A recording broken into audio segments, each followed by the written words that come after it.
Hi, welcome to the class. Today we'll start Unit 3 and the name of Unit 3 is Magnetic Effects of Current and Magnetism. So, before this, we have studied two units. The first unit was electrostatics, where the charges were at rest. The second unit was current electricity, where the charges started moving, and because of the motion of the charges, current was formed. Now in this chapter you will understand that if the current is formed, then because of this current there is some magnetic effect which this current produces, and you are going to study about this magnetic effect of current only, and also you will study about magnetism, that is about the magnets. So that part we will cover later on. Let me first tell you about this part. So this unit, that is magnetic effect of current and magnetism, is a very lengthy unit. So we will divide it into small, very small parts, and in those small parts also, in those topics also, I'll make 3-4 videos of that particular part, like telling you about the derivation, doing the numericals, explaining you the concept and all this, right? So that is how we are going to move about this unit. And as I told you at the beginning itself, that all these units cannot be studied in isolation, they have to be studied in connection with each other, right? So let's begin. So the very first topic which I am going to discuss today about the magnetic effects of current is Biot-Savart law. So Biot-Savart law is a law which gives us a tool to calculate the magnetic field, right? Like we have Gauss's theorem or Gauss's law in order to calculate the electric field. Similarly, this Biot-Savart law is one of the tools to calculate the magnetic field. So we have a current element like this, in which I current is flowing, and P is the point at which I have to calculate the magnetic field, right? So when I say magnetic field is a vector quantity. So I mean that if I want to calculate the magnetic field, then I want to calculate the magnetic field in magnitude and direction both. So this will tell us about the magnitude, and direction we'll use some other one. So I is the current flowing, dl is the small length element, r is the vector, so it is a position vector of point P from this length element dl, and theta is the angle between r and dl, that is the length element and this position vector, and P is the point. So let us say that a small magnetic field B will be the symbol for magnetic field, like E was the symbol for electric field, B will be the symbol for magnetic field. So dB is a small amount of magnetic field. dB is a small amount of magnetic field at this point P. Again I am repeating, dB is the small amount of magnetic field at point P, which is at a distance r from this dl, right? Now guys, let me tell you how to find the direction of this dB at this point. First let me talk about the direction, then I'll come to Biot-Savart. So place your thumb, this is what we call right hand thumb rule. So place your thumb of your right hand in such a way that it points in the direction of the current. So it points in the direction of the current. So your palm is already pointing towards the point P. So what you have to do, you have to put your hand like this, thumb in the direction of the current, and you have to just move, you have to just curl your fingers like this. Once you curl your fingers like this, it means the direction of the magnetic field is perpendicular to the plane of this board and it is inwards. So that is why this cross is named. So cross has a meaning. What is the meaning of cross? Cross represents magnetic field which is perpendicular to the plane of paper and directed inwards. So magnetic field is perpendicular to the plane of, right now board for you it will be paper.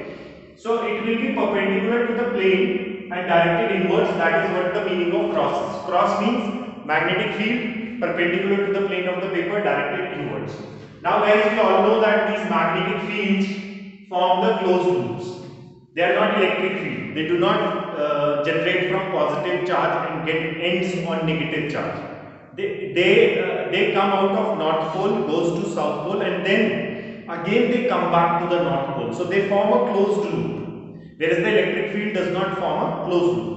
So it is quite obvious that if this magnetic field is going inside this plane like this, so it must be coming out of this plane from here, right? It must be coming out of this plane from here, and that is why it is forming a closed loop, right? So if this is a cross magnetic field, here we will have something called dot magnetic field.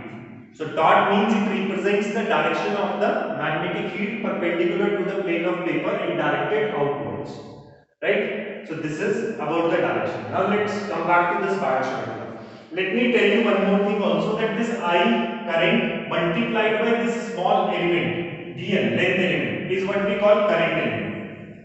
I multiplied, I is the current, dl is the small length element. If you multiply these two, it will be current element, right?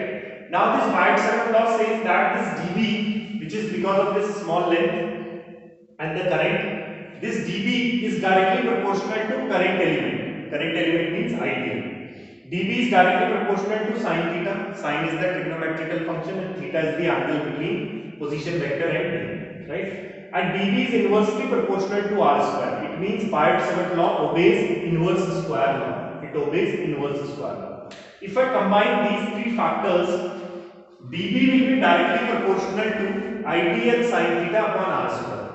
Now to remove this proportionality, equality will come along with a constant. In case of magnetic field, the constant is mu naught upon 4 pi.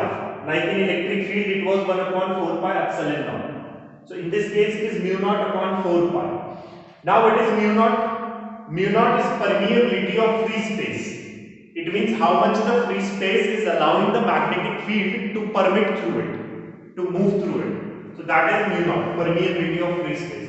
And the value of mu naught upon 4 pi is 10 to the power minus 7 Tesla meter per ampere. So let me tell you that Tesla is the SI unit of magnetic field. So SI unit of magnetic field is Tesla. And CGS unit of magnetic field is Gauss.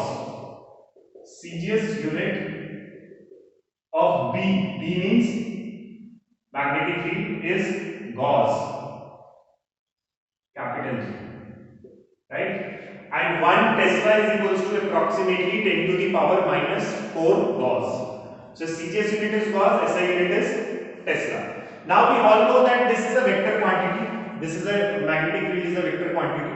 So we have to write a vector here which is a unit vector in order to represent its direction. Although this cross magnetic field is representing its direction, but in formula we are just getting the magnitude, not the direction. That is why I put this R. Now we know that this R is a vector and this vector will be equal to magnitude and then R cap, direction. Magnitude and then R cap. If I take out the value of R cap, it will be vector upon magnitude. So in place of this I can write this. So in place of this I wrote this, and when I wrote this R multiplied by this R square will become R cube, and this vector will come here. And it will be cross product. Why it will be cross product? Because sin theta, and you know this cross product will come. So it will be IDL sin theta if you open this cross product, and this R cube will come. So this is the Biot-Savart law in vector form. So this is how the vector form has come. So this was the Biot-Savart law, and I hope that this was clear to you. Also in the next video we will do some applications of Biot-Savart law. So that is it for today. Thank you.